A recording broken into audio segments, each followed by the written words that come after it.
Whew! Made it. Alright, how you doing everybody? I'm Paths, Rising VTuber and an artist. I am also a little bit late. I do apologize for that. Work was murder. But yeah, we are back on working on the illustration for the community art, which I'm very excited about. I got a chance yesterday to do a little bit of work on it offline, off stream. Mostly just adding some values here and there. I'm still not actually finished with some of that, actually.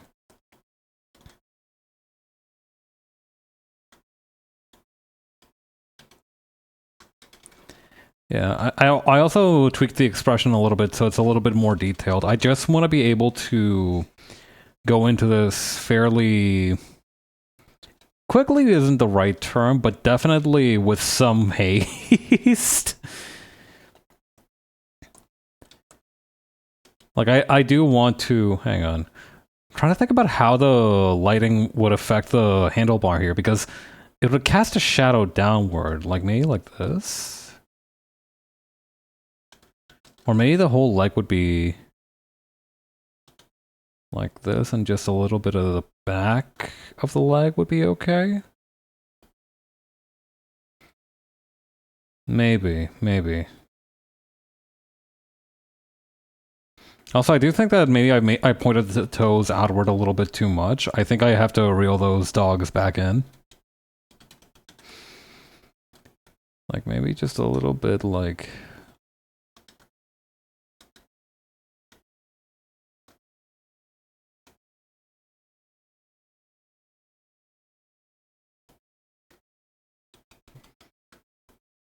Is that anything? It's probably fine as it is. If anything, I'll do it once I actually start drawing. But yeah, no, it looks like it should be more like this, right? Actually, yeah, you know what? I'm gonna die on this hill. Let's just quickly accumulate some losses here. Because you know what? I'm about to go on vacation tomorrow. Or the day after tomorrow. Technically tomorrow? Starting tomorrow. But really it doesn't really kick in until Saturday. It's a bit of a bizarre situation. I feel very lost in time. It's that very chaotic feeling before you take a trip where it's like, oh, did I remember this? Did I forget that? Etc., etc. Not necessarily no, it's definitely stressful. I shouldn't lie. I shouldn't lie and say it's not necessarily stressful. In fact, it's almost by necessity quite stressful. There's a lot of things to keep in mind. Especially if you're not the only one traveling. Like, imagine it... I was always kind of in wonder at my dad's logistical abilities because, like, he was always the guy... He was, like, the leader whenever we took a trip, right? Like, he was on top of everything. And I recognize that it might have been, like... it might be partially, like, a need for control. I do think he is the kind of guy who gets restless if he's not, like... up to date on, like, every facet of a situation. But I do think it's also a big responsibility, and I do appreciate that he didn't necessarily delegate too much of it to us. I have a big fear of losing important things. I have like this feeling like I've lost important things. You know, I do... I wouldn't necessarily call it a reputation as a fumbler, but definitely as somebody who is, like, fumbled his fair share. Like, there's definitely been a couple of stinkers in my career record.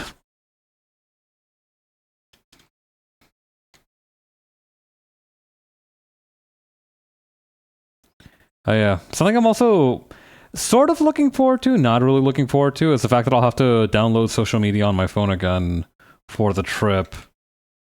I'm very interested in how that's going to pan out for me. I originally deleted my, social media off my phone because I needed to focus on work while I was working from home. And I just found that it was a really big improvement. But I'm curious as to what's going to happen to me once I once I get back on that horse. Probably nothing's gonna happen. I'll probably delete it again after a while. It's gonna be one of those cyclical things. It feels like I spent 2 weeks with it on my phone, and then 2 weeks without it, or more like, actually, how long ago did I delete it? It's been like a while ago now, actually. I don't know how long exactly though. I have a very poor recall. I realized this yesterday. I went to a clinic to get something checked out, and they were doing a couple of vision tests for me, which is, kind of funny. I'm not sure what they were expecting, but apparently I did okay. Yeah. And one of the things that they asked was like, "Oh, when was the last time you got like this checked?" And I realized that I did not have an answer. I did not have an exact answer. Like, I was like, I think it might have been when I was 13, but I can't remember. And that was kind of how it went. Lovely clinic though, very good people. They are recommending me to get like light pulse at my face to fix something though, which is exciting for everyone involved, I imagine. People who work like light pulse technical things must absolutely love their job. Can you imagine if it was your job to fire lasers at somebody's face all day? Like, it would be stressful since they're like relying on you and they're counting on you to do it correctly, but at the same time, like, your job is to fire lasers at people's faces. There has to, I understand the responsibility and the burden of, what's it called? Like, duty of care that is placed on the individual. But come on. You get to play with lasers. That's something.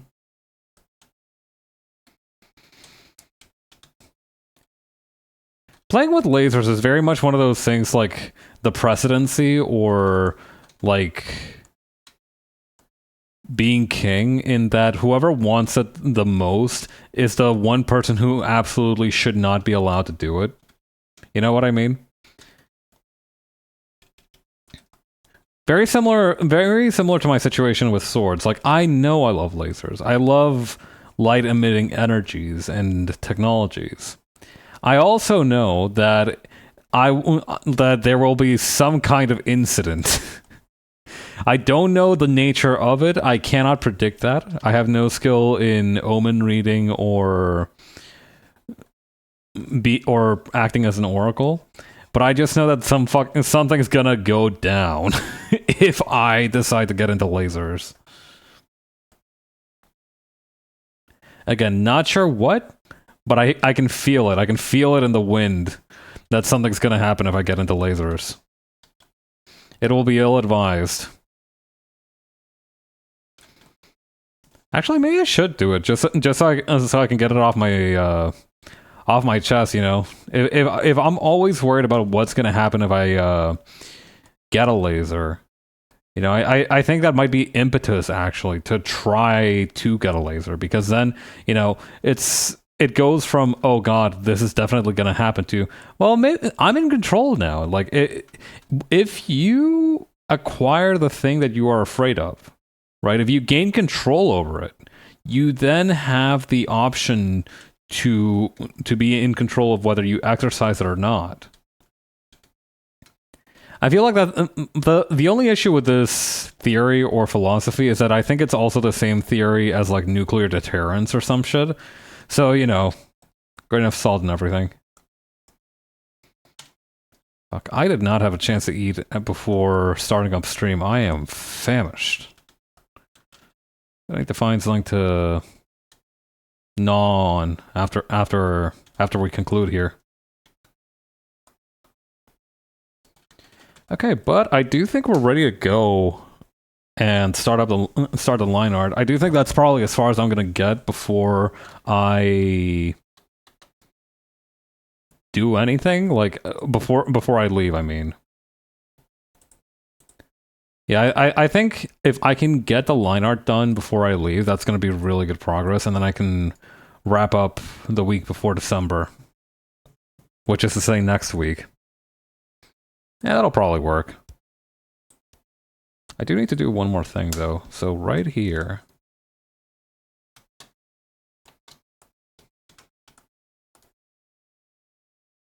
we need to... can I get the color of this to be a little bit darker? Yeah, just like that. Now, also we might actually need to... let me reselect that real quick. To add a shadow here.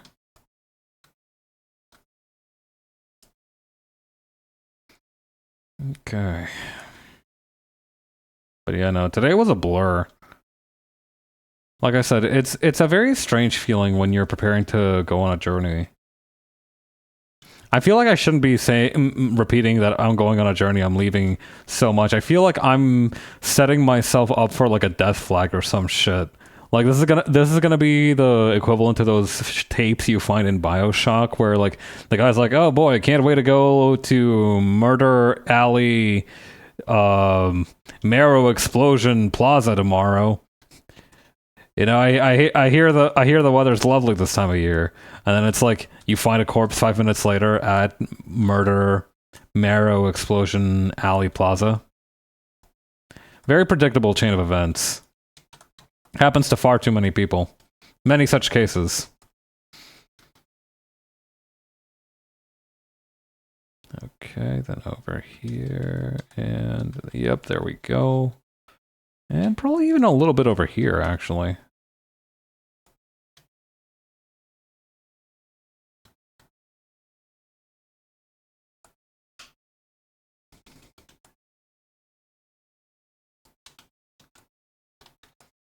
Actually, what we also should do is probably try to add the shadow for the umbrella.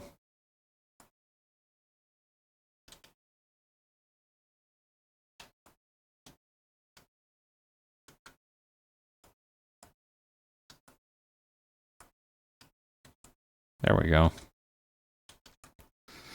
But yeah, I think this is pretty good in terms of just like having a a study for lighting.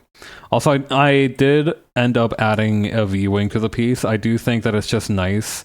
I'm going to put the V-wing on a separate layer just so that they are removable in case of emergency. In case of emergency, in case it doesn't fit in quite as well as I thought, but you know. I'd like to include a V-wing. I think it feels appropriate since this is community art to include one of the little guys.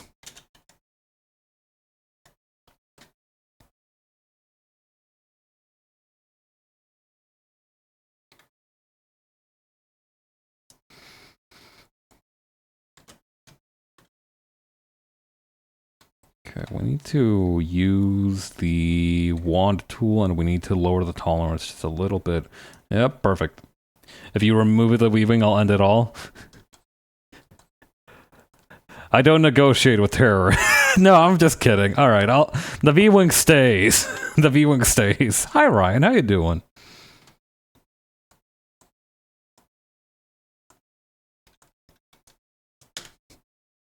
But yeah, I don't know. There's something to me that is infinitely charming about mascot characters wearing big, oversized sunglasses. You cannot go wrong with it. Doing all right? I hope things pick up for you soon, man.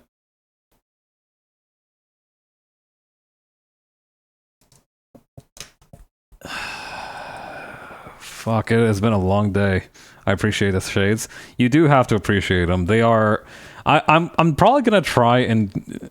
The thing is, right, I was thinking about this when I was drawing it.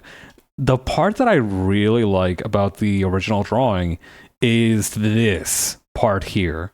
Like this very solid gleam on the glass part of the Ingram. I think that adds so much to it. And you know, you can see a little bit of it over here too. But I want to try and do that effect both here on like the... I don't know what you call it, the windshield of the crown, but also on the sunglasses. You should make the shades color blue to resemble V's helmet shades. That would be so fun. I'll have to write that down actually. Hang on. Or actually, I don't even need to write it down. I have the ability to manipulate color and light. Hang on. Tolerance, boost that up.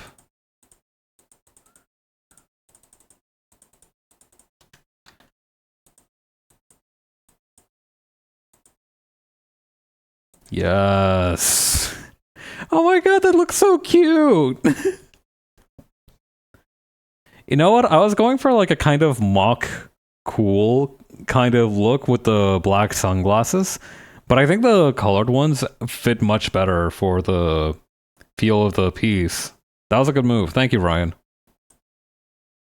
All right. I need to duplicate this, merge the selected layers, and then we are going to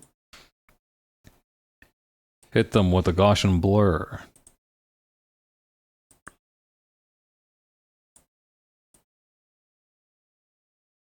About this much should be good, right?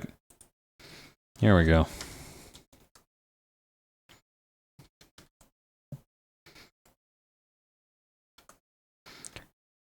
Ryan, here's a question for you. Have you ever had to have any medical treatments that involved like pulsed light or lasers? I am on the. I'm looking into something right now, and it's looking like it'll be a likely solution for what I need done. I was wondering if anybody I knew had like experience with it. It's really funny that fucking anything can be solved with lasers. Like, I feel like I've heard of like laser or light therapy as a solution for like 5 different things in my lifetime. Like, oh yeah, you got acne? We'll laser that right off. Or like, oh, you have some kind of cyst in your backside? Well, a laser will take care of that for you. They did have to use a laser on my kidney stone when I had one early this year, so I guess that counts. Cool. Were you allowed to be in the room when they lasered your kidney stone, or like? Well, no. Okay, this might get a little bit personal, and by all means, ask me to back off if it's a bit much. Okay? So the laser, its purpose was to break. It was in me, bro. Okay. Thank you. That answered a lot. For some reason, when you said they had to use a laser on my kidney stone, I was imagining one of those like almost like that kind of Monsters Inc. bit with the bomb and the metal clamp, where like they were using the laser to dispose of the kidney stone once it was out. They had to laser it so it could come out. Ah, so it was breaking it down. I see.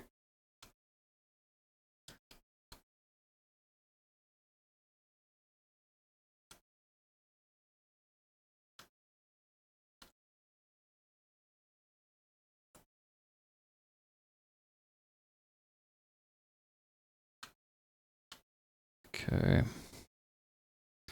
Might have to just use shadows for this part here. Had to laser it so it could come out. You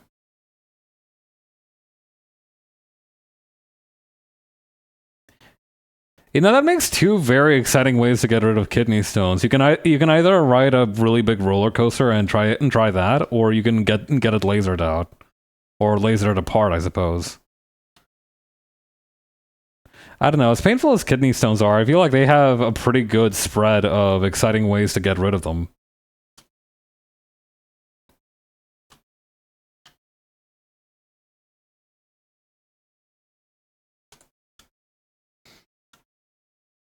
Now I'm just imagining the doc.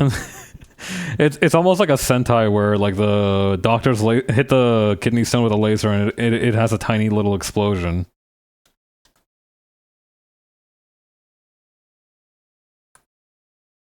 Okay, then over here.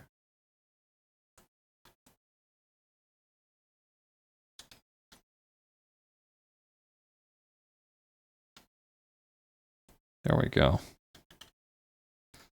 Oh yeah, I guess you can also use lasers to remove tattoos. There's a lot of different applications for them. I think technically lasers can also be used to transmit information. I was under the impression that that's how fiber optic cables worked. But I might be mistaken on that front. Fiber optic cables aren't lasers, they're like some other shit that we don't know about.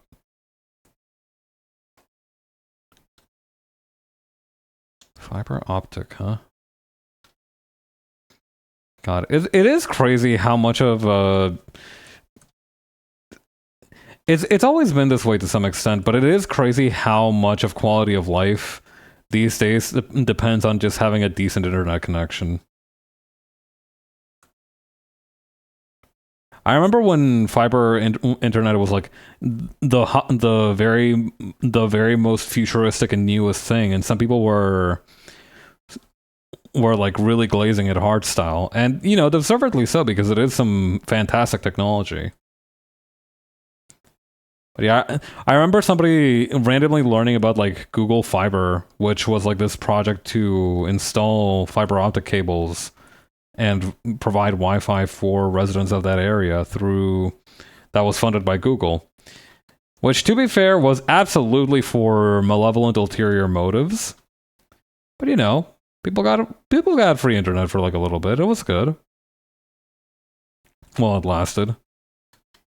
Maybe it's still around. I don't know. Hang on. Google Fiber. Wikipedia. Google Fiber, Inc., sometimes stylized as G Fiber.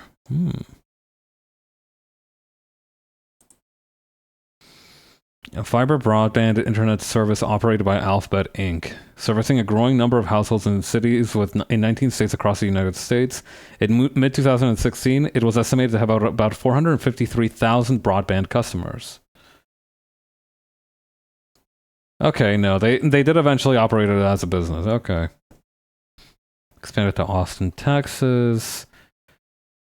Expanded to 22 metro areas. Okay, no, so they're still going. So Google Fiber is still a thing. In October 2023, Google Fiber rebranded to G Fiber and announced plans to begin offering 20 gigabyte internet and Wi-Fi 7 hardware in the near future. That's scary. There's no reason you should have 20 gigabyte internet. Like 1 gigabyte already feels a little bit excessive to me. 2 gigs is, you know what? 1 gig is a little bit much. 2 gig feels luxurious. 8 gigs sounds like some shit that you would need for, like, 8 gigabyte fiber is like some shit you would hear a hacker character say they need to survive. Huh. Okay, so about $70 to $150. That's not bad for internet service. Oh, wait, but that's in US dollars, not my piddling Canadian money, so damn. Never mind. Distribution. Prohibition of servers. Google Fiber's terms of service stated that its subscribers are not allowed to create any type of server. Your Google Fiber account is for your use and the reasonable use of your guests. Unless you have a written agreement with Google Fiber permitting you to do so, you should not host any server using your Google Fiber connection, use your Google Fiber account to provide a large number of people with internet access, or use your Google Fiber account to provide commercial services to third parties. Huh. On October 2013, the acceptable use policy for Google Fiber was modified to allow personal, non-commercial use of servers. Okay. April Fool's hoaxes. Hang on. Google Fiber announced introduction of Google Fiber to the pole? What do you mean the pole? What pole? The north one? Clicking about to learn more and find a pole near you buttons displayed a message reading April Fools. While fiber poles don't exist, we are working on a bunch of cool stuff that does. Keep posted on all things fiber by checking out our blog. That has to be one of the weakest fucking April Fool's pranks I've ever heard of. Fucking... I do think that the main point of an April Fool's prank does have to be that it's for the love of the prank. Like, if you use the April Fool's prank to be like, that's not actually real, but check out our other products, I do think you need to be, like, perhaps dragged across the street on the back of a car. Because I feel like that cheapens it significantly. Even if the joke isn't very good, as long as you just, like, let the joke stand for itself, you know, that is forgivable. You know, flopping is the crime. You don't need to be sad because your joke didn't land. But if you make a shitty joke, Like the whole joke is like this thing is real. Psych, no, it isn't. We just fooled you. That's not. That's not even like particularly funny. That's just That's just very basic misdirection. You're giving clowns and goofsters everywhere a bad name. You're diluting our brand. You're diluting the good name of making jokes and being a clown. Fucking, I remember that one time somebody referred to me as the class clown, and I was fucking flabbergasted. I had heard the term before, but I had never really considered myself one. Somebody was like, "Oh yeah, I heard of you from a friend of mine." Yeah, what do they say? They say you're like the class clown, and I was like, I had to like fucking recollect myself. I can see why they would describe me like that. I am very funny, but at the same time, it's like I had never thought of applying that label to myself. When you hear class clown, you picture some fucking Jughead looking motherfucker.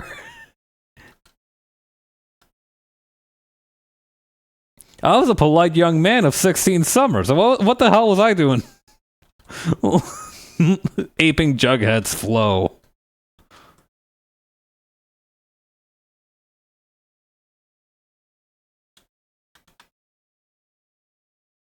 Okay, let's see. I do think that we should go back to referring to our age as like X number of winters or X number of summers. I think it has a nice poetic flair, and it can catch some people off guard if they don't know how to. If they don't know how to, it tests others' basic reading comprehension skills or listening comprehension skills.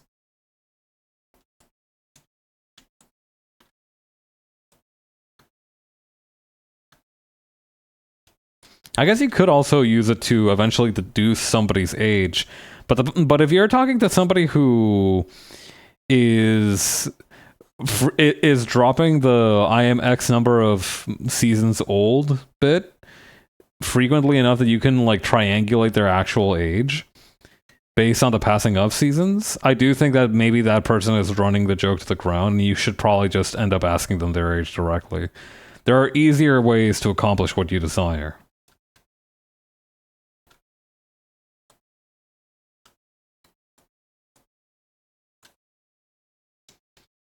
But then again, some people do enjoy just taking the more difficult approach.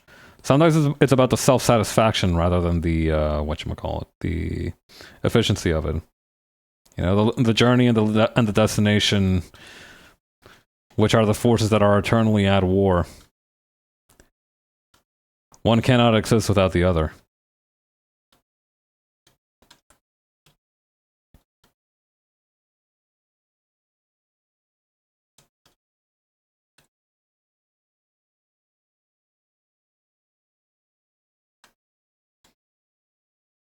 Got it. I really like Slayer's theme from Guilty Gear Strive just because it does have an allusion to that phrase. I need to find a way to get more of Strive's music on my devices because I had the first volume when the game was freshly out, but I don't know if they've put the updated character themes and such in a separate disc. I reckon they release one at the end of each season, but at the same time, it's like, okay, but then what do I do if I just want to, what do I do if I don't have a Spotify account? Do I just like suck it up? I guess that's the answer to a lot of things, huh?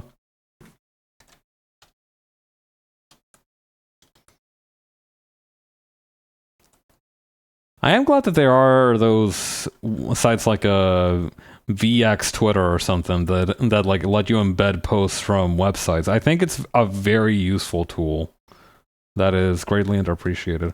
Also, I'm gonna crop the jacket just a little bit more. I think this way it makes more sense with the height of the other sleeve.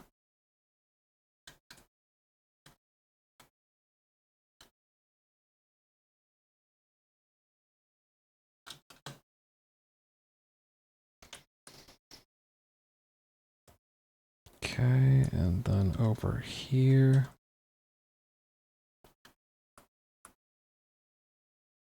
There we go.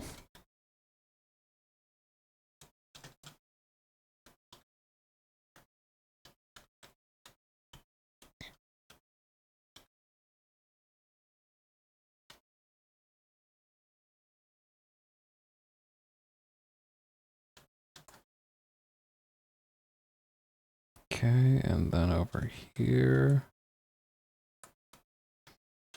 I need to remember what the V1 logo looks like. I feel like I think it's just a stencil font, but I'm a little paranoid about that. I forgot.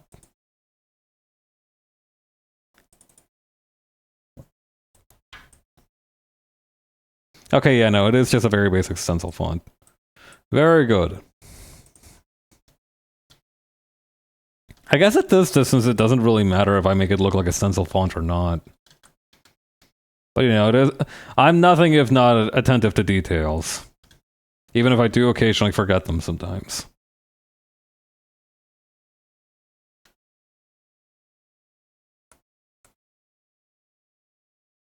Okay, and then over here. Yes.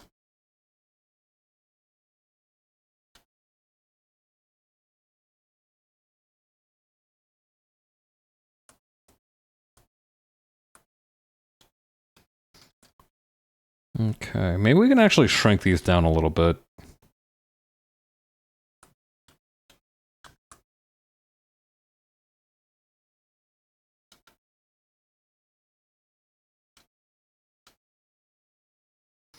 Okay.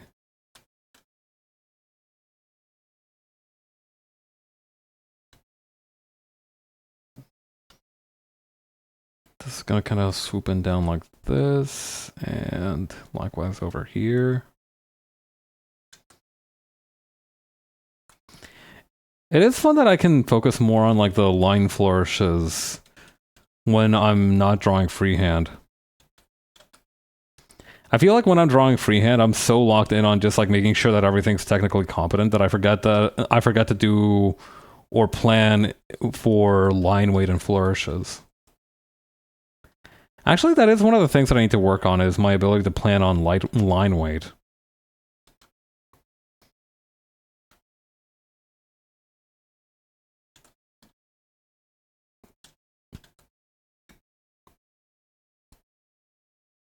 The word flourish is one of those things that sounds exactly what it sounds like. You know what I mean? I was talking about this earlier this week, question mark, when I was talking about the word cudgel, but, you know, when you say flourish and you see somebody do a flourish, you're like, oh shit, that's a flourish. Yeah, no. Yeah, no, I know what that is. I understand what you mean now.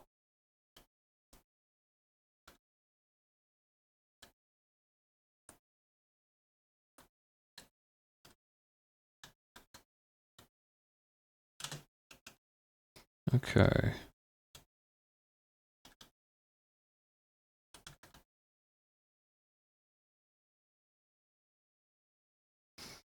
Also very excited. You know what, actually? I was talking earlier about how I was a little bit peckish. I do think I might have to, have myself a little bit of, rice gruel, actually.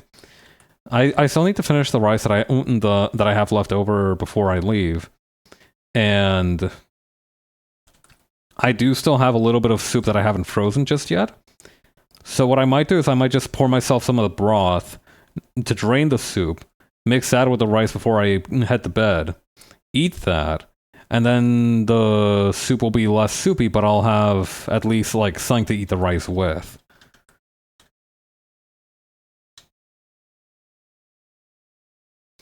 I'm not enough of a hashtag beast to be able to eat rice on its own, and even if it's got a topping like furikake or something, it's also difficult for me to eat just because it's so dry. I cook basmati rice, and while that is nice and moist when you have it fresh out of the rice cooker, it's a little bit more troublesome once it's been stale for a couple of days. It's quite a conundrum.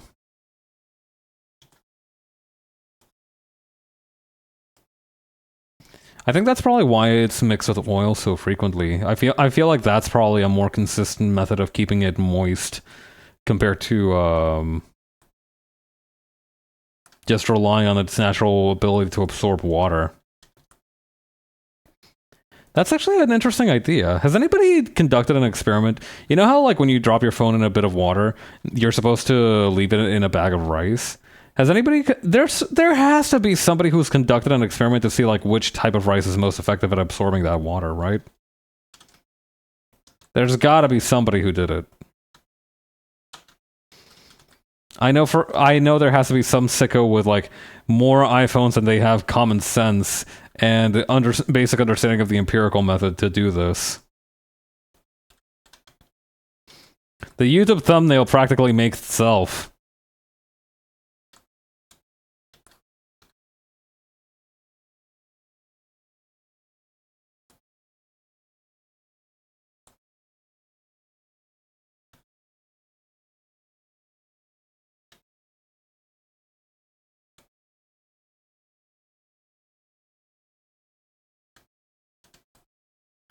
Okay. I do miss... There is like an enshittification that happens with certain YouTube channels where they start out making bizarre but interesting things, but then they start getting followers and they have to put out consistent videos on a consistent schedule. So it ends up kind of flopping after a while, and they just have to either recycle ideas or, it's not very exciting stuff. And, that is just kind of the nature of having a larger enterprise. If you don't set the boundary or the expectation that, okay, if you guys want good stuff, I'm gonna need a little bit more time, you're kind of beholden to the pit you've dug.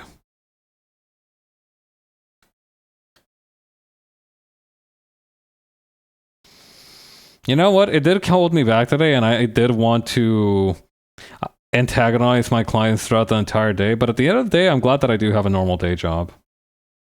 I think I need a normal day job in order to kind of stay grounded to reality, because I think if I had a full-time job as a creator, I would eventually just, like, lose my marbles.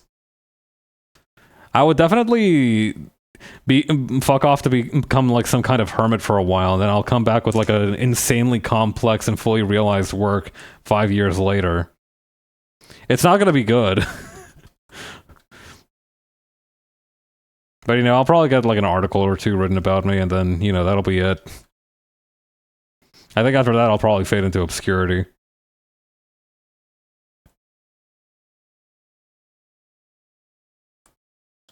At least I hope I fade into obscurity. Fading into obscurity, some people talk about it like it's a tragic thing, but honestly, I think if you have a powerful opener or like a one-hit wonder kind of lifestyle, I do think fading into obscurity is like one of the most graceful things you can do, because like otherwise you start like you either become the Costco guys or you become the Hawk Tuah girl, where you either leverage the platform you've gained to like do what you've dreamt of your whole life, i.e. become wrestlers. I guess I don't know if they were like pro wrestlers before they were the Costco guys. They might have been.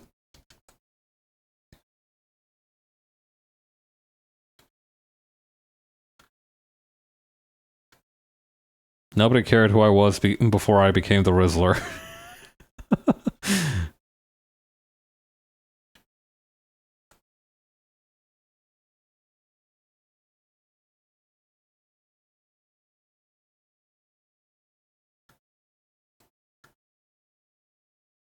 I do wonder if the Rizzler is doing okay. He was quite young, so I hope he has a bright future ahead of him.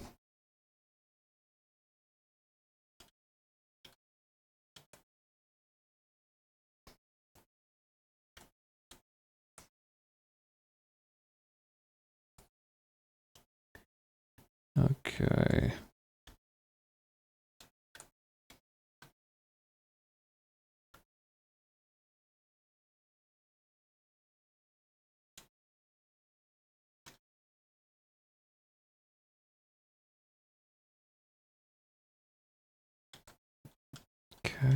And then... Did I have the reference up somewhere around here? No, not really.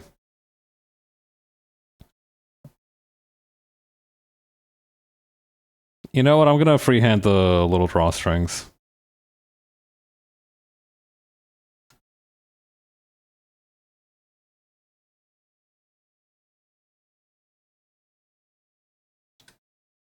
Gonna make them look like a heart.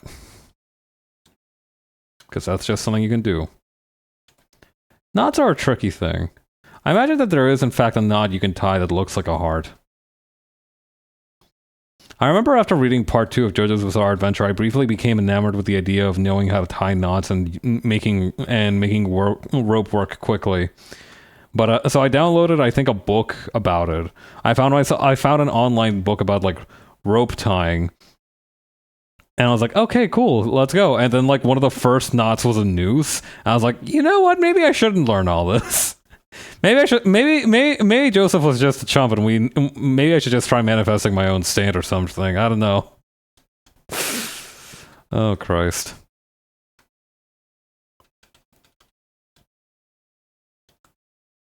I imagine a noose knot does have uses outside of, you know, the one that most people know it for, but like it's a little rough.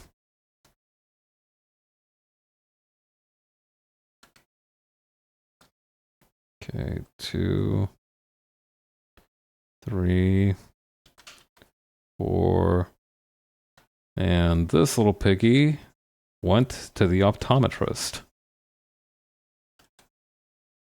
Okay.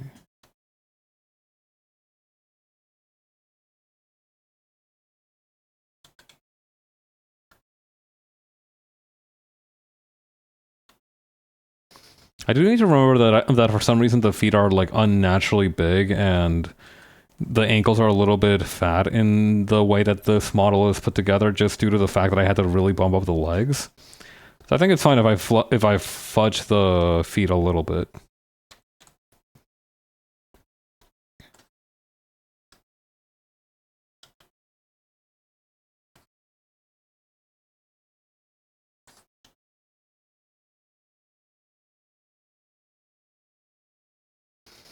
God, I really badly want to do...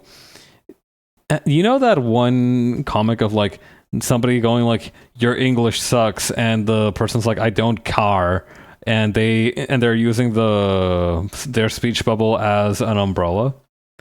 I kind of want to do that, but for like stroke orders in Chinese.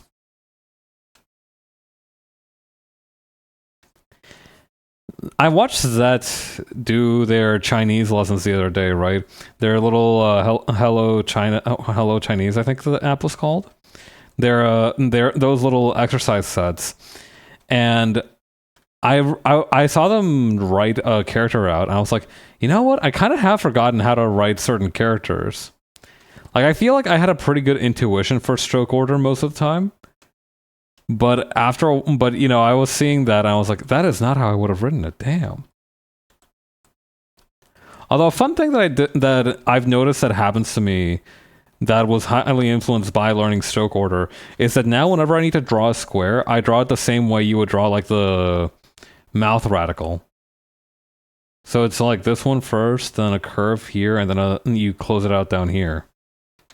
Like, that's just how I draw squares now. If I need to draw a square, that's the way I'll draw it.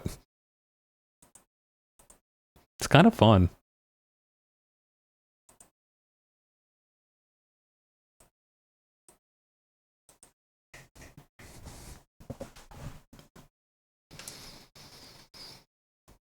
Okay.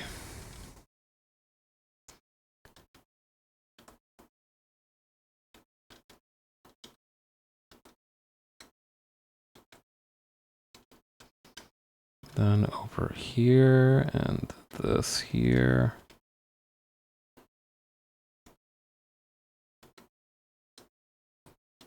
Come on, bud. Finish the line. There we go. I like that sometimes I just say to myself, come on, bud. It feels like I'm trying to like get my brain to do the... You know how in cat fantasy shows they have the cats jump through a hoop, and sometimes the person holding the hoop has to encourage them a couple times. I feel like it's like that. I feel like if I say like, come on buddy, or something like that, it might help the brain do the thing more correctly. Or process the request more quickly. Absolutely not how it works, but, you know. It's like when you get hit in a video game and you say, ow. You don't need to do it, and technically I think you're not even supposed to do it. But it is fun to do. And once you've gotten into the habit, it's just really not that much of a problem, all things considered.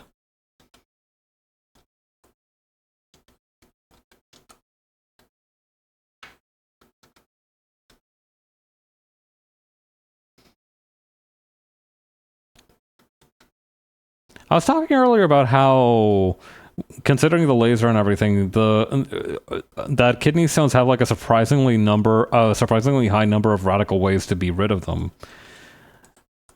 Do you reckon the Mythbusters ever did an episode on the kidney stone roller coaster thing? They had to have, right? I feel like that would have been the right amount of time. So hang on, Mythbusters kidney stone.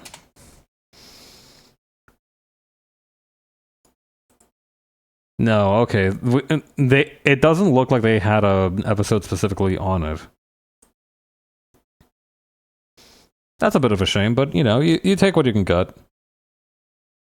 The one Mythbusters episode that I will always remember, because I watched it when I was like 3 years old, is the one where they are trying to fold a piece of paper more than 16 times. You remember that? You remember that, right? Like, there was this thing where, like, no matter which way you folded it or how you folded it, you wouldn't be able to fold a paper more than like X number of times. I remember they tried that with a massive piece of paper, and they ended up having to use one of those road flatteners on it to actually like get it to go down. It was wild stuff.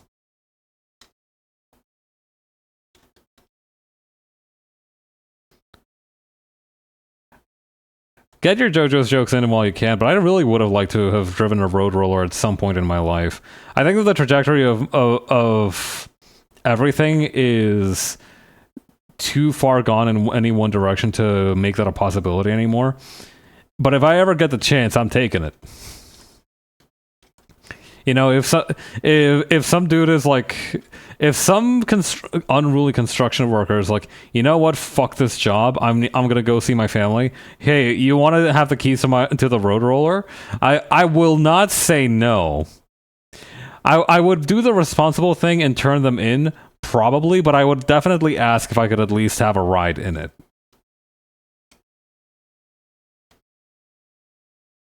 It would very much be like one of those like Telltale game moments where like you need to decide really quickly if you're going to take the road roller on a joyride or not.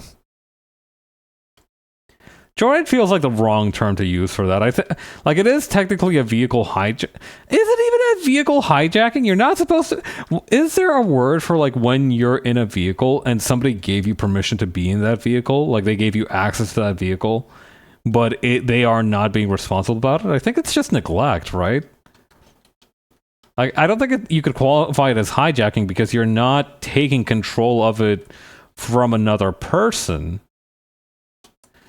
Like, no question, you're not supposed to be there, but I don't know if there's like a specific word for that. I think it's just like you're trespassing, maybe?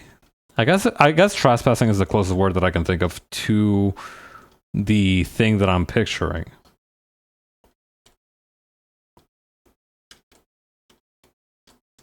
I don't know. I struggle with the one law class that I had to take as part of my degree, so I'm not too familiar with these kinds of terms. You know what? It's a good thing I decided to become an accounting Andy instead of a lawyer, because I think I do have the chops to become a lawyer. I do think that I would have been able to do it if I had really, really set my mind to it. I do think I would have far more gray grains of rice in my head than I have currently. I already have a couple of gray. I already have a couple of gray bits floating around in there somewhere. Found those out early this year, which was really fun. I don't know. I think I would look kind of good if I started graying early. I don't know. I think I could pull it off. I'm too dignified as it is. I have an excess of dignity. I'm too refined. I think if I have like some kind of unnatural aging thing going on, I think that's gonna clue people into like, oh, okay, this guy's cool, but he's not like inhumanly perfect. You know, as I would have otherwise surmised.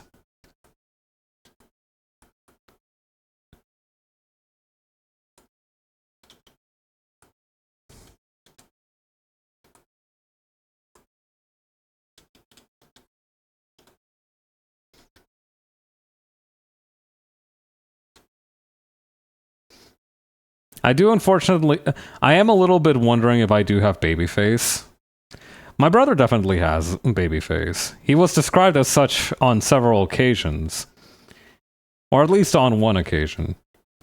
But I am wondering if it is like a consistent thing between me and him. My brother and I look alike, but not enough alike that you would be like, oh yeah, those guys are brothers. Which makes sense, considering that he's like a full-blooded human and I'm a bag of rice. But you know.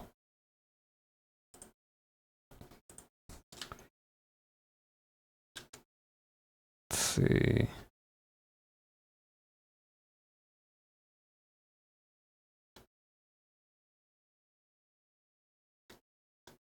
Okay, this is gonna go like this.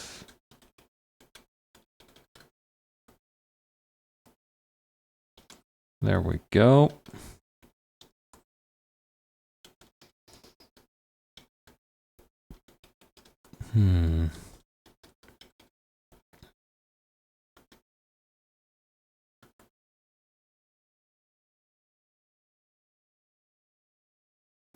Okay.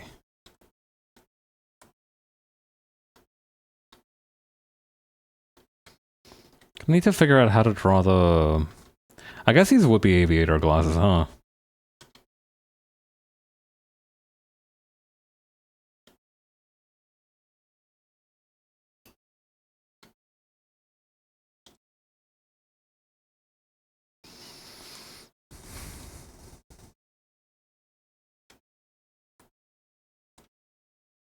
Okay.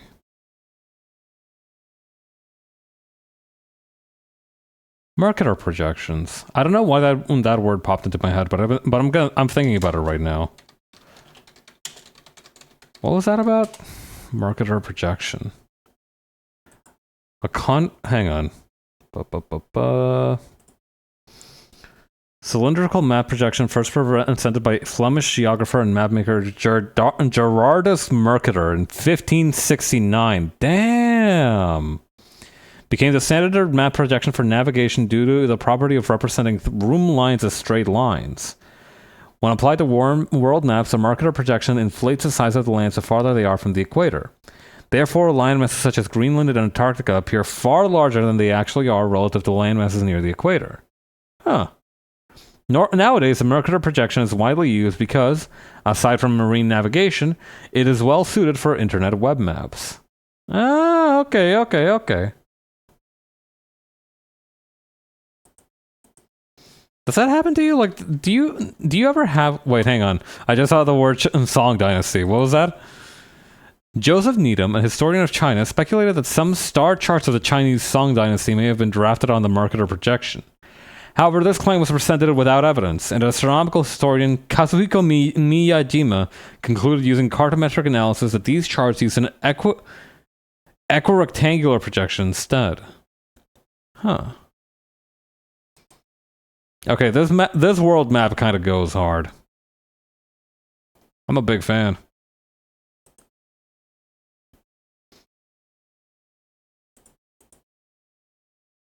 I like this diagram. It looks like we're shaking around Earth in a tiny little tube.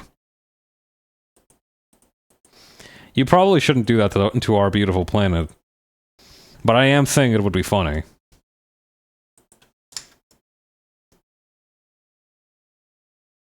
Okay, what I might need to do is actually not... Hang on.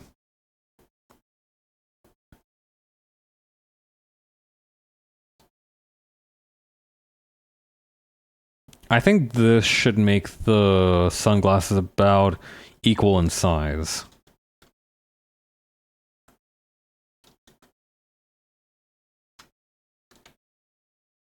Okay.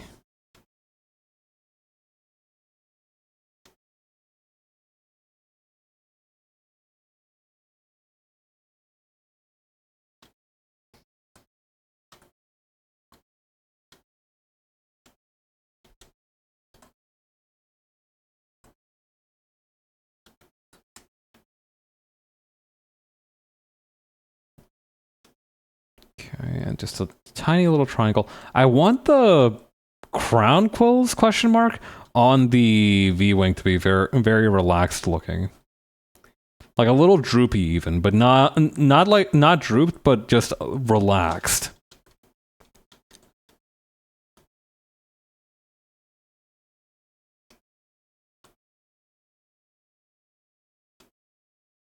Okay.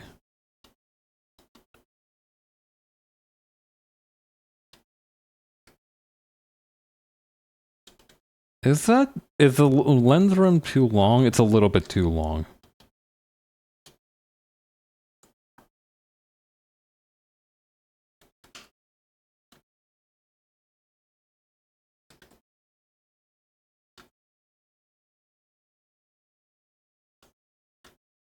Bang, bang. Like that. There we go. Oh yeah, I got to, because of a joke that I made last night. I got to go on the first time in my for the first time in my life on the Wikipedia categories for sculptures of pigs, and there's a couple of them. I found out that there's one in Italy where it was good luck to deposit coins into its mouth and rub its snout. So and it's one of those bronze statues, right? So it ended up being that the statue is tarnished basically everywhere except the snout because people keep rubbing it and keeping it nice and polished. So it has like a nice, strong sheen. I love it when statues are like that. Either because of superstition or just because somebody was like, you know what, I should pet this bronze statue of a dog on the snout. And you know, eventually it just becomes like that. I wonder if that's some kind of psychological trick that you could use. Like, could you create a statue that compels people to touch it in certain areas to tell a story? You know, like for dog statues, it's easy because you can just put the snout where you want it to be touched. The issue, however, is that I don't know what practical use this would have beyond just collaborative art with the public. Which is a fine endeavor in and of itself, but I don't know what you could tell with it. That I don't know. It doesn't seem like it's the sort of thing that could have a profound enough message to justify the trouble of it.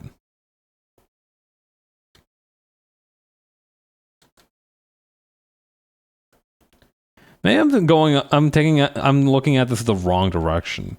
Maybe the story, instead of being like, oh look, we managed to get these people to touch exactly where we wanted, it's more like reverse psychology.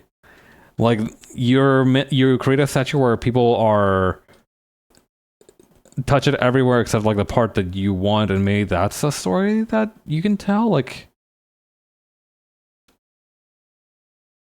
I'm struggling to think of an idea where that could work. Like maybe you could make a statue of like a sword where everybody grips the handle but nobody grips the blade, even though the blade is like right there. But I feel like then you've just made a sword. Albeit kind of a terrible one, but a sword nevertheless.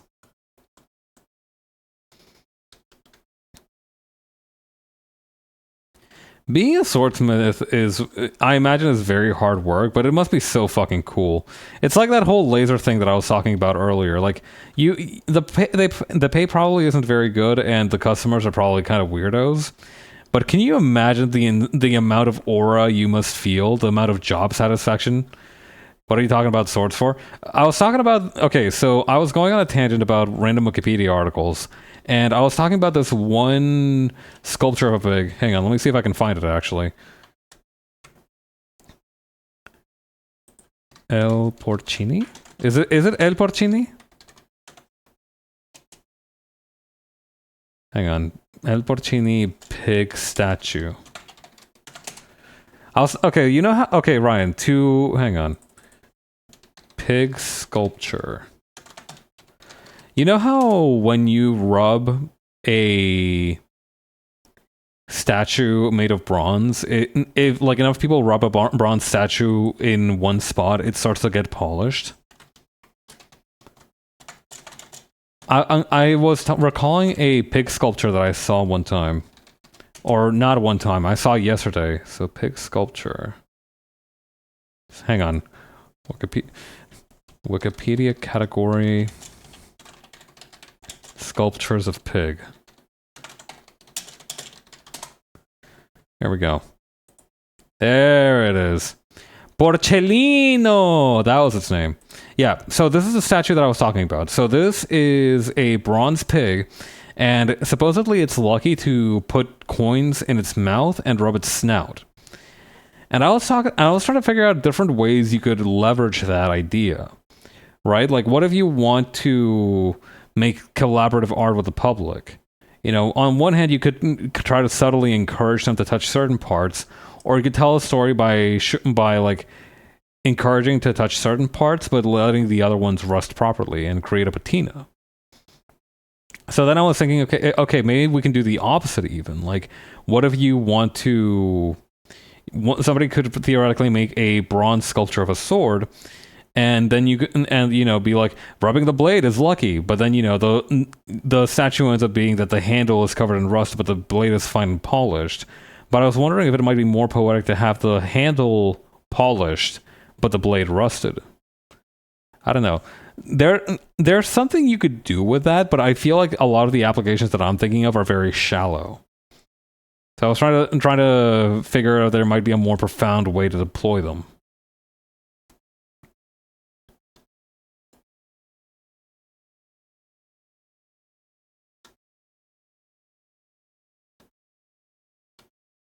Okay, and then we're gonna go like this, and then like this.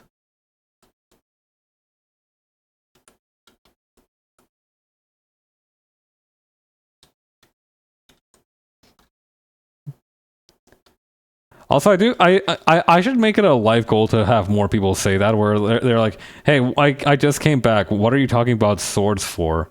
I feel like I need to make that part of my brand.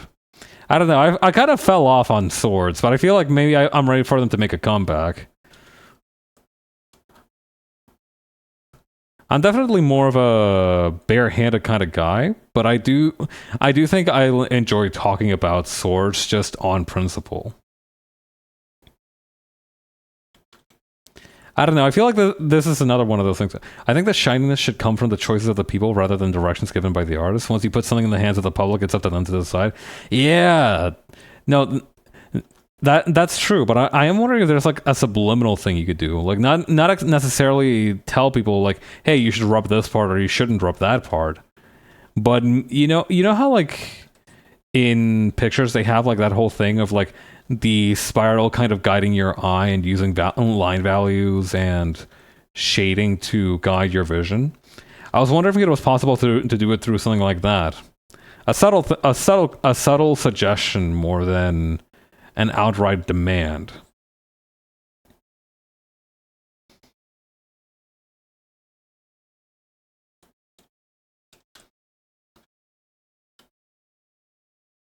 Well, I don't know how to sculpt in bronze anyway, so I'm really not qualified to bring any of these ideas to life. But it is interesting to talk about.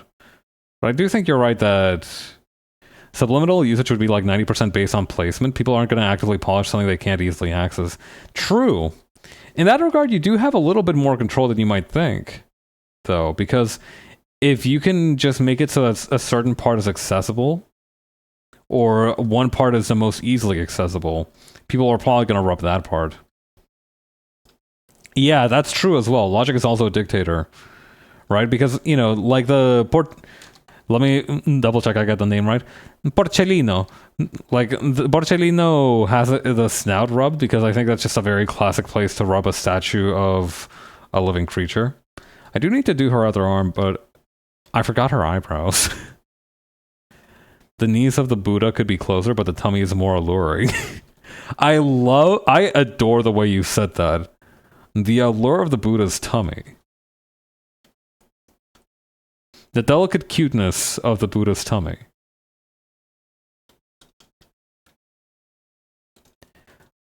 What? Hang on. What? Wasn't the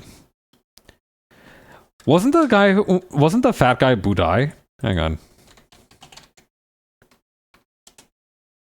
Yes, bro. My guy Budai.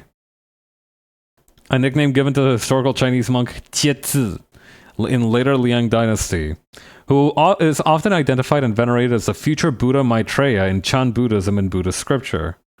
Fuck yeah, bro. Like, look at this dude. Like, that is an alluring ass belly. Do we have like a bronze sculpture? No, this is kind of more of a golden one. Hang on. Holy fuck! Oh my god, that's so scary. Just here to have a good time? Genuinely. I don't know. This one doesn't look like it's bronze. Oh, I like this one though. I like that it's kind of small. Very portable one.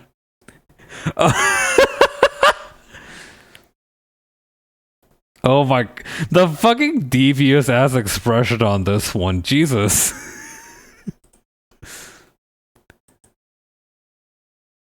Okay, I thought for a minute that this was supposed to be the guy and his belly, but no, this is apparently a bag that he carries around.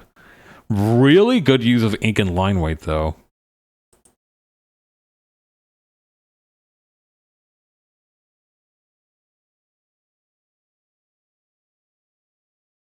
Fuck yeah.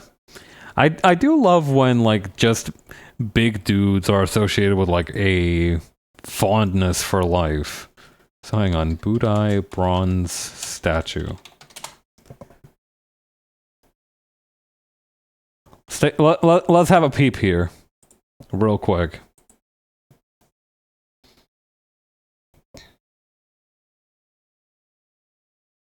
Not really seeing much of any of these with like any patina buildup. Oh wait, no, hang on. In this one, it's a little subtle, but the belly is absolutely a little bit more polished compared to the rest of it. Like, the head is likewise polished, but... And this one, it's more of a texturing thing. Yeah, it's hard to say.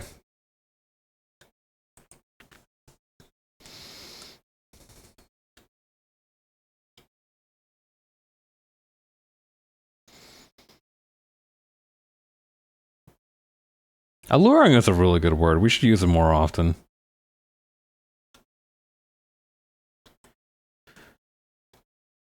I do wonder if the word lure, as in what you use for fish, came before the word alluring. No, it must have, but like, can you imagine how that kind of transpired? Like, so some guy was like, "Damn, this shit is so tempting. It's almost like I'm a fish on a hook." And the other guy who's like, I don't know, eating hardtack or some shit is like, "Wait a minute, say that again."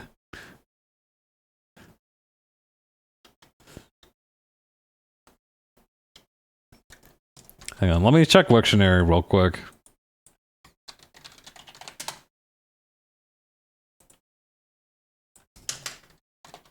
Allure. From Middle English alluren, from Old French allurer, allurer, from a towards and ad, and lure. Lure. Compare lure. Okay.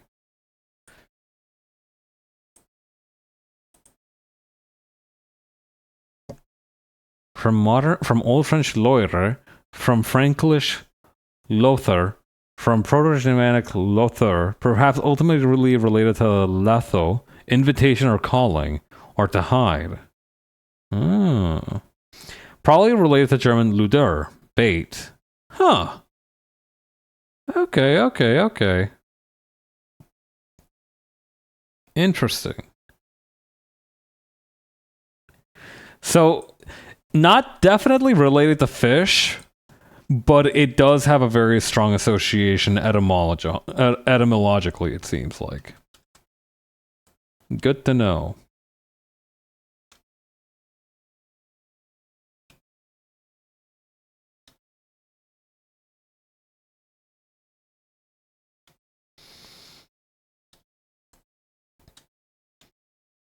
Okay. And then we just need a straight line for this next part.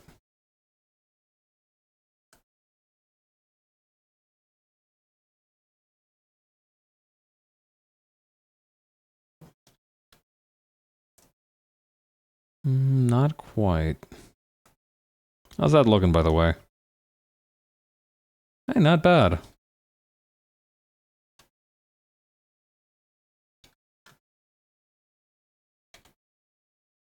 I do think this maybe needs to be a little bit more forward, or maybe a little bigger.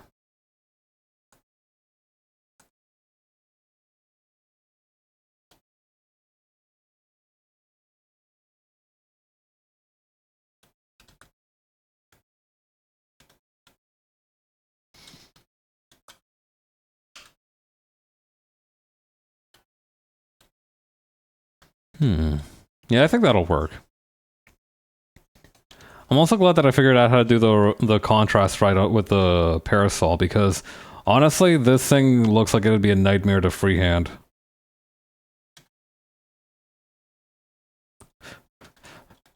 Called freehand drawing. It looks inside. It costs you everything.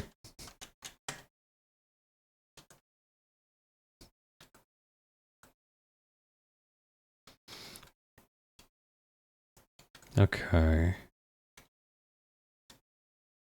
Yeah, I can handle this. Just trying to think about where to start from. I do wonder if it might be more prudent to start from the frame.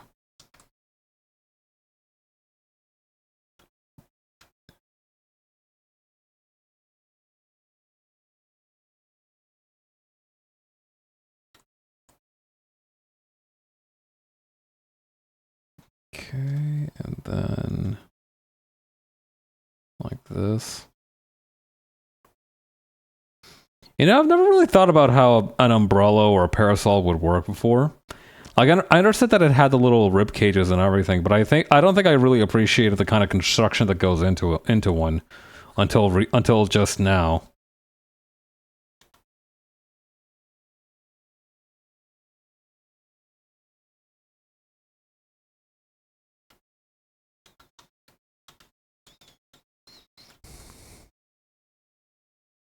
It makes me a little bit less resentful of all those times it kind of folded under the pressures of the wind.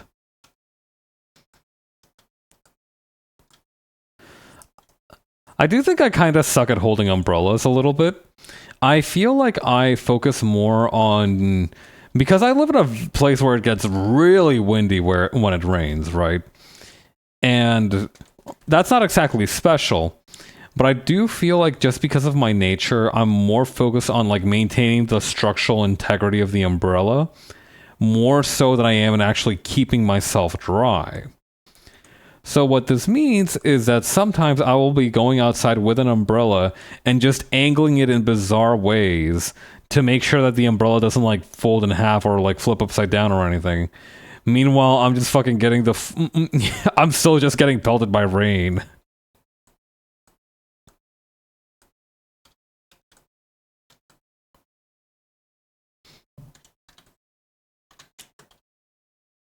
I think I handle the rain pretty well, though. I don't think I'm a particularly.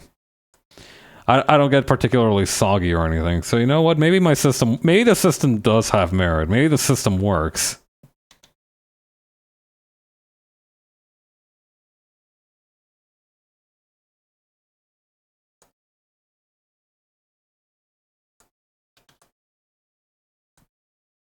Okay, and then copy and paste this.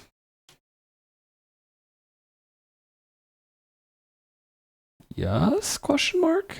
Yes! Exclamation point.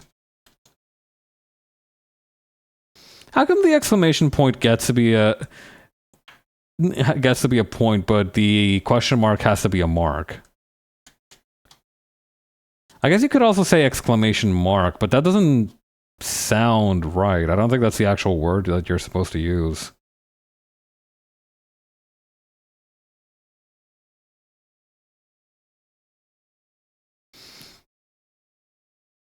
Like, question mark sounds normal, but if you say exclamation mark, it sounds like you're talking about a guy named Mark who yells all the time. Which is probably what the plot of Invincible is in another universe. In a universe so much like our own, but yet so infinitely different.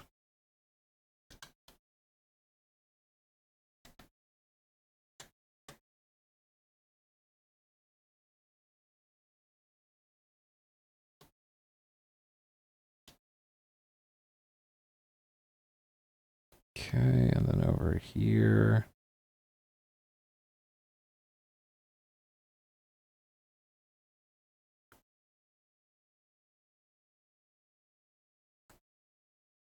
Then stretch this out, and then put it like so. Tuck it in back here.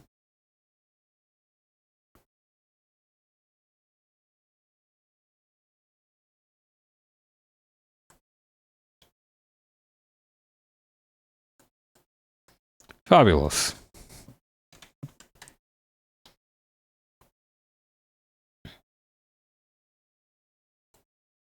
Okay, and then stretch this out, and then angle it like so. This is going to be a bit more of a delicate operation.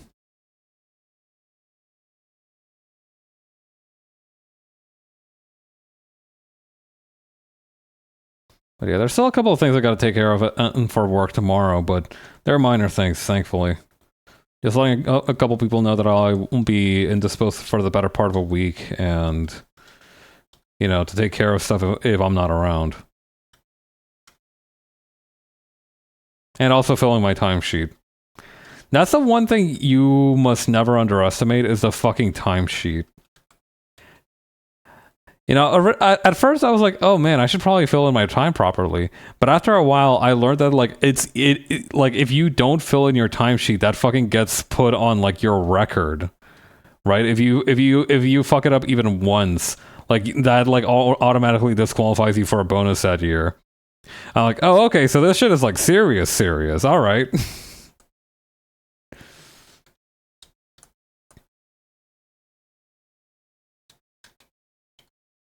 Damn, I didn't know we were moving like that.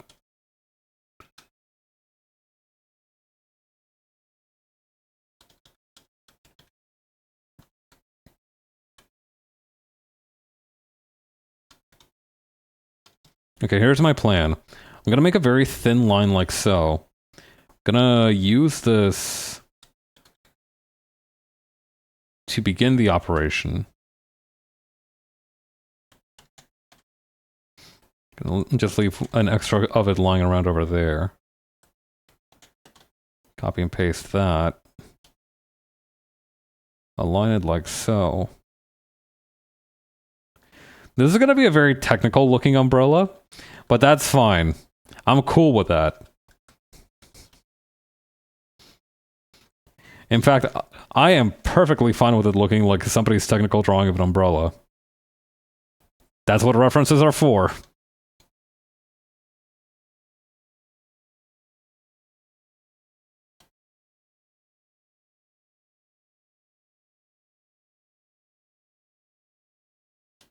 Okay. Yes? Question mark? Maybe.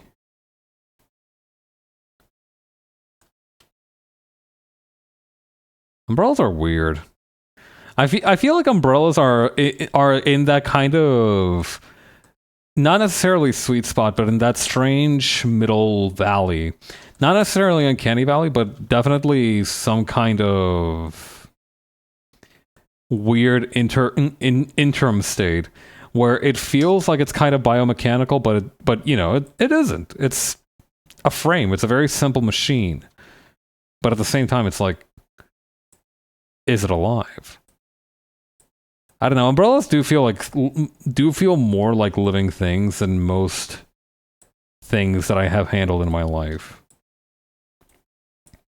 Maybe it's because like I feel like I'll accidentally break my umbrella if I handle it indelicately, but it feels like a living organism.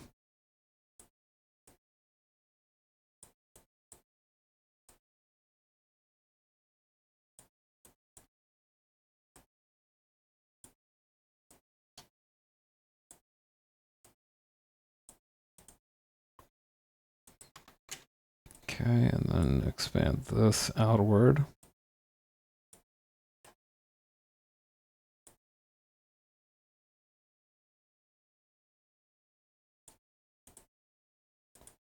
Just tuck this a little bit further up.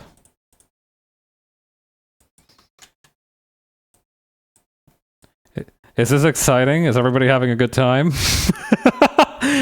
Very carefully putting down lines. I think it's coming together in a very satisfying way, quite honestly. It's nice to just have something low-key like this. I don't know. Not that art is necessarily like explosive or high action by any means. I think we run a rather loose ship here, quite frankly. But I don't know, I feel like I'm learning to take things at a very me kind of pace while I work. And I think that's more healthy for streaming than anything else that I could do.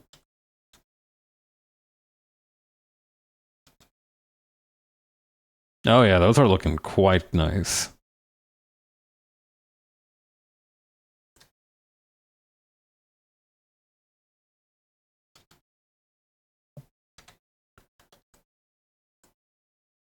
Okay, and then that's gonna come up over... Oops. Don't deselect that, please. I need it.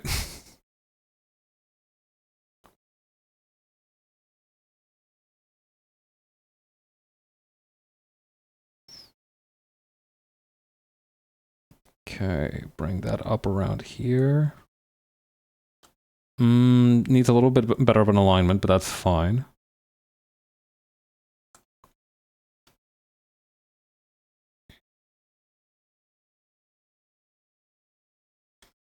Yes, alright.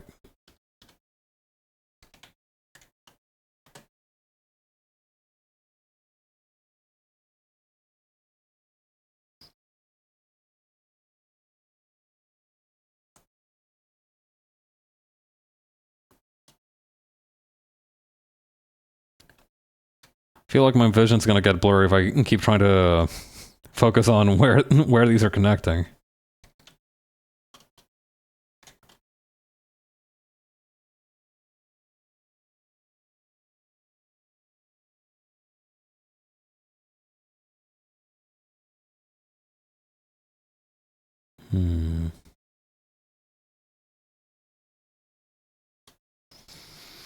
Not quite.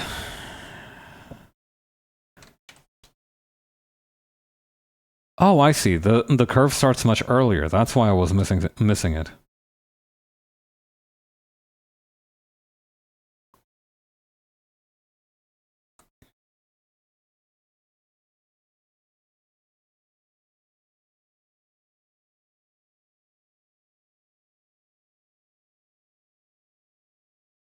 Okay, perfect.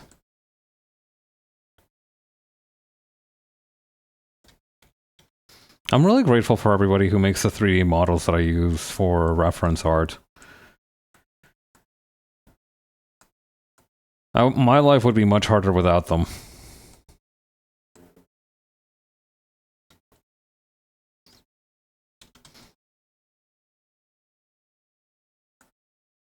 Okay.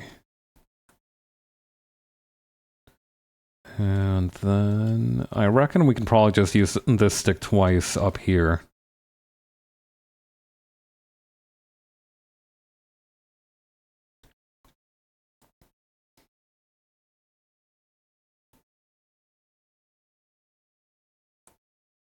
I actually think these activities like this one, like where it's tedious but not necessarily, because there are some things that are tedious but not necessarily good to talk over, like shading, for example. Shading is a little bit tedious because it is mostly technical work and as opposed to creative stuff. I mean, you can be creative with shading, don't get it twisted. But I do think that it isn't something that necessarily demands, how do I put it? If you need to think creatively while you shade, I think like for somebody like me who plans stuff out pretty early on and has a pretty strong finished vision of the end product, I think that means that something's gone like terribly wrong. Oh, would you look at that? We have our bot of the session. I have to fry one of you suckers every single time I've gone live this past 2 weeks. Out of here. What's this guy's name anyway? Menial Colony 2 from a pendejo.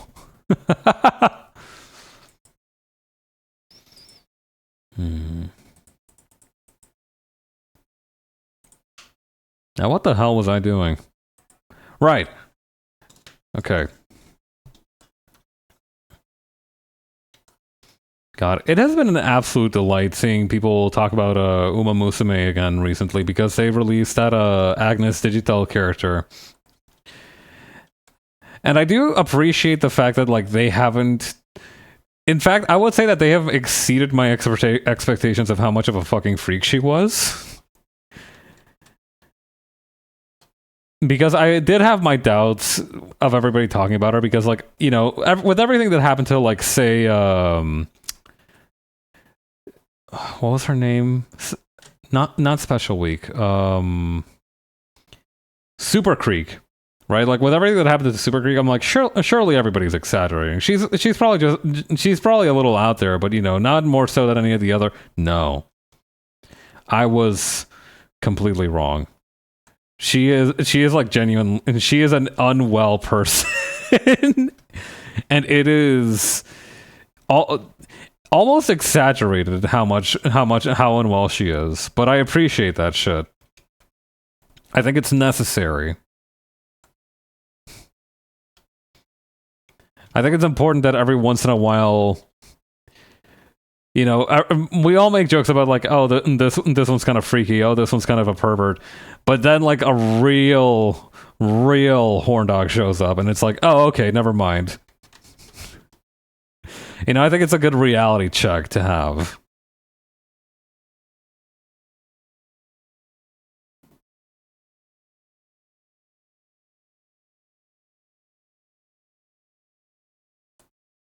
Okay.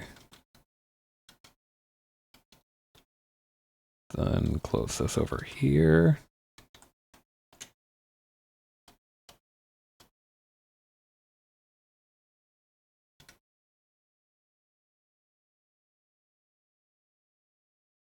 And there we go.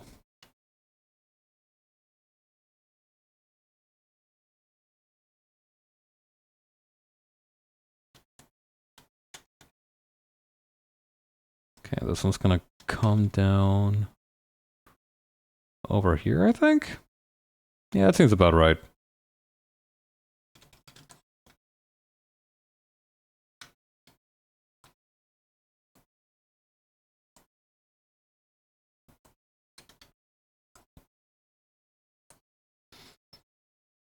Okay, and then over here.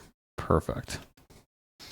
I do, you know, there are some people who enjoy drawing backgrounds more than they enjoy drawing illustrations. I do wonder if there is some, you know, kind of wax on, wax off freak of nature running around somewhere that's just really, really good at drawing parasols and despises drawing everything else.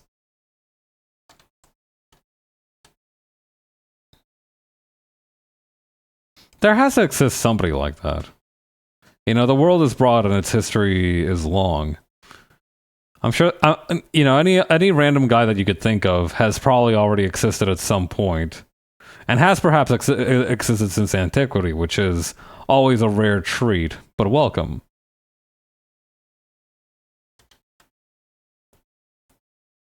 Okay, and then...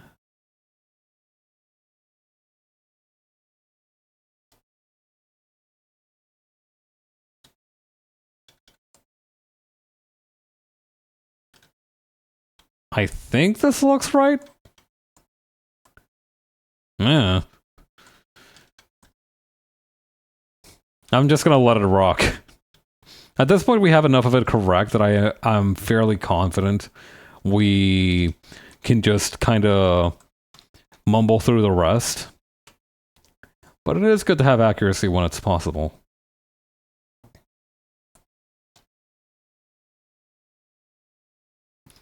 I recall a phrase that I enjoyed a lot the other day, where somebody said, like, let's not use let's not use a definition of like excruciating detail. And like just the phrase excruciating detail is really good for... I enjoy the phrase a lot. I think it's very useful because I think, you know, detail is good. Detail is helpful, but I do think it does come a point where detail is perhaps excessive. And I think the phrase excruciating detail really helps put that into perspective for me.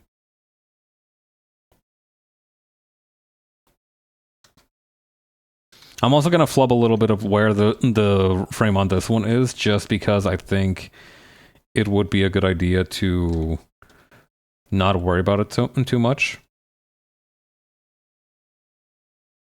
I can also lift this one up a little bit.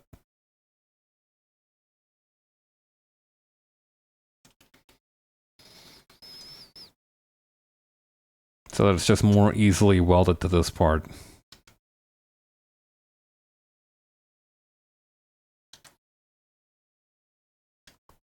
I might also nerf the Ahoge just a... God forgive me for what I'm about to do, but I'm about to nerf the Ahoge just a tiny bit. It is supposed to be smaller, on the smaller side, I think, but I don't know, there's something fun about just making a big old hair that's sticking out of place.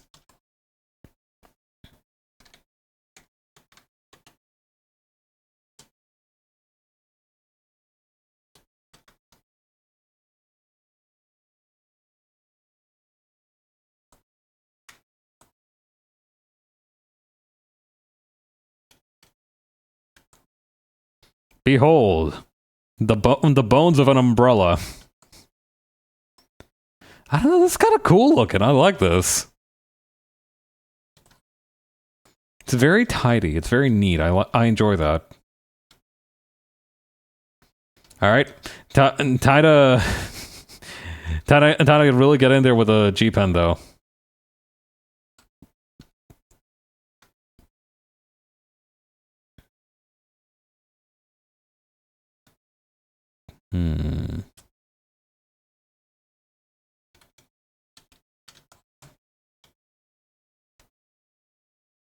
Okay.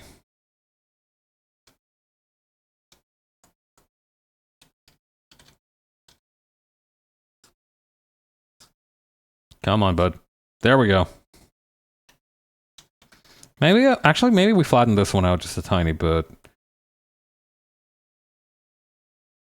Should work a little bit better now.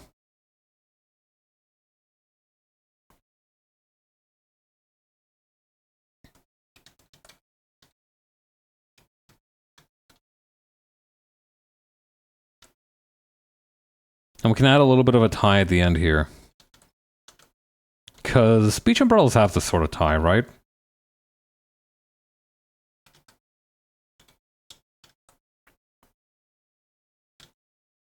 Okay.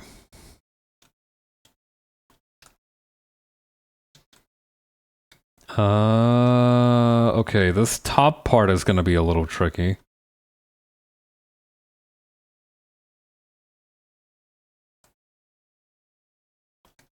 All right.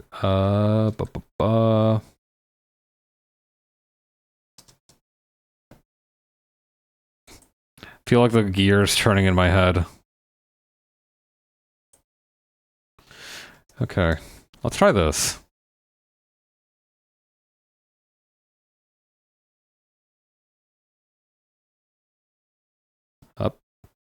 Maybe thinning that out a little bit right here.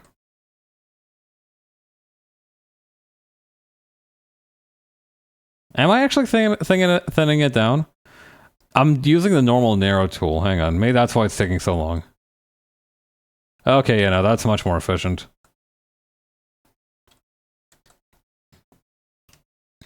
Okay, let's try and scope out the situation a little bit here.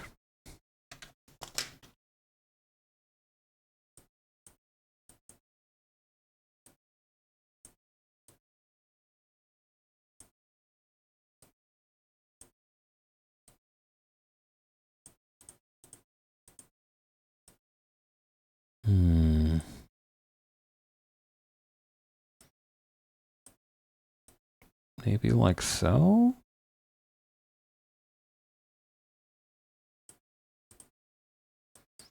I don't have very fine control over the angle of this dangle.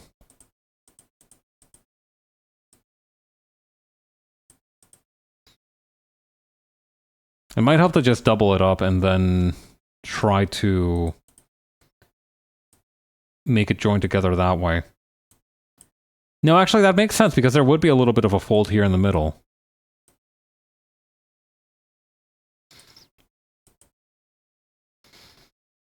God. I remember this weird period of my life where almost everybody that I knew of was talking about or reading The Fault in Our Stars. I never ended up reading that book. I knew that it was popular, but I never ended up reading it myself. Did the author of that book move on to do anything else, or was that like their one hit?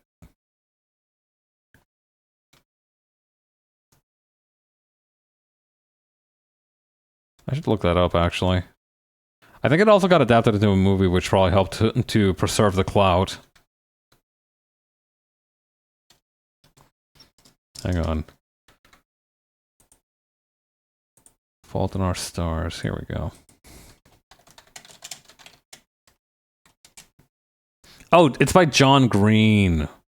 No, that guy's definitely done other stuff from there. Okay. John Green. What else has this guy done?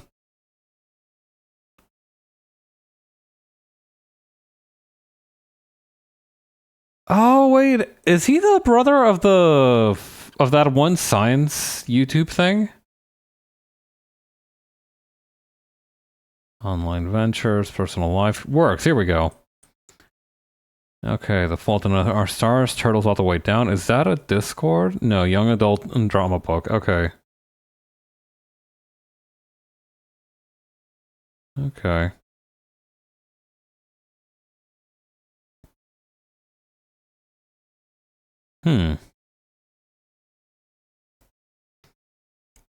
Okay, so maybe winding down a little bit. It seems like the most recent stuff is from 2022.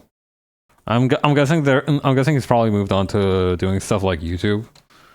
Because I know his brother's YouTube channel. His brother's YouTube channel was something that I remember being shown in biology class a couple of times. So it was definitely a resource. The extent to which it was widely used, I can't say for sure, but, you know, it had some renown. I don't know if that's still necessarily true, or if it was ever necessarily true, period, but it is a little bit of a shame that unshiftification comes for us all in one way or another. Even if it's something tiny like, oh, now the science YouTuber guy that you watched in biology class a couple of times when your teacher needed to relax for a little bit and mark some papers is now glazing ChatGPT or some shit.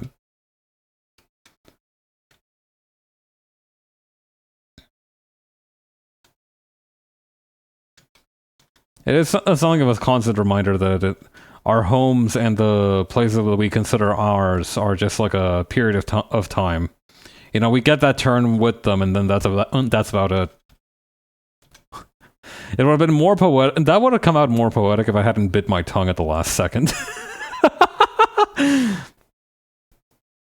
Alas.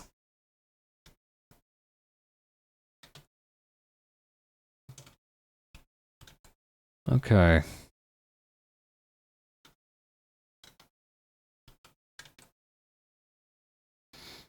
How's that looking? I dare say that is pretty good.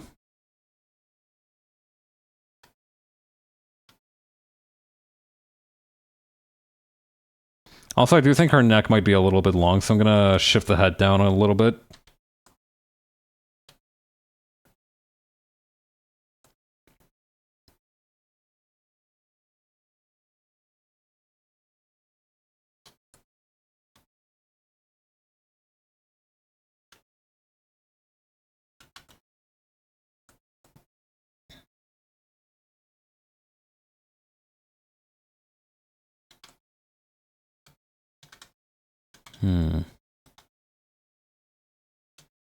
Yeah, that'll do.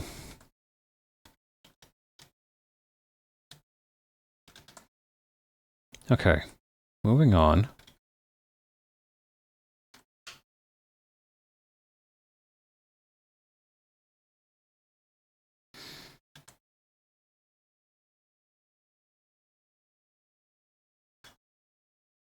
Making this delicate little hole in the glove.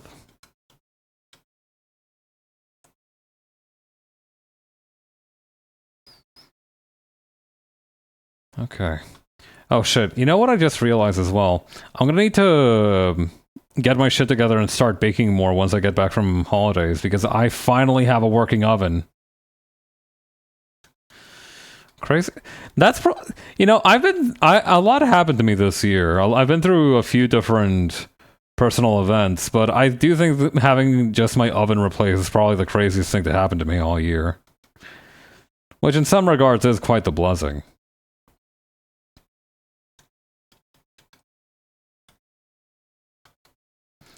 Really just the #1 quality of life improvement all across the board.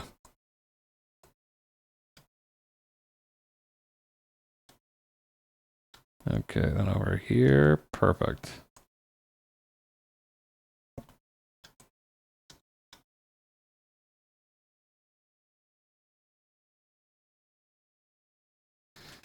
Nice. All right. You know what? I think I might leave it here for tonight. I did start a little bit late, so today is going to be a little bit shorter than usual, but I do think there are a couple of things that I need to get to before the end of the night, so I do want to get to those. So I think, you know, V and the V-Wing done, plus also the parasol, I think is pretty good progress. Tomorrow I'll probably try and work on the background a little bit more, but yeah, I think that's going to be more or less where we leave it off for today. All right, everybody. Is anybody else streaming right now? Let us take a look.